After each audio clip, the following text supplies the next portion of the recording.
श्री स्वामी समर्थ मंडळी, आज करूया आम्ही लाल भाजी. लाल भाजी अशी स्वच्छ धुवून चाळणीवर निथळत ठेवलंय. भाजी अशी बारीक चिरून घेतलंय. आता त्याच्यात एक कांदो आणि एक मिरची घालते. या भाजीत मी तेलाचा अजिबात वापर करूचे नाही. मिक्स करून गॅसवर ठेवते.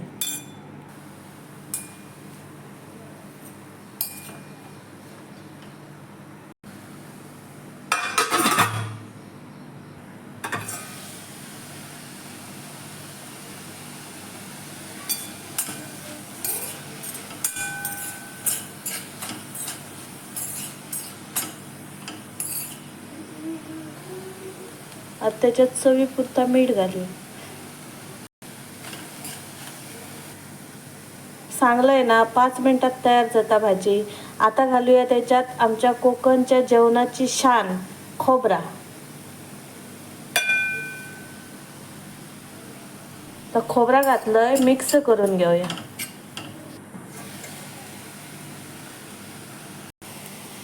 हे बघा, झाली भाजी तयार.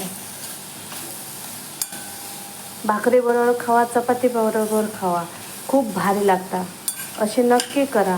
आणि माझा व्हिडिओ आवडलो तर चॅनल सबस्क्राईब करा आणि एक लाईक करा. धन्यवाद.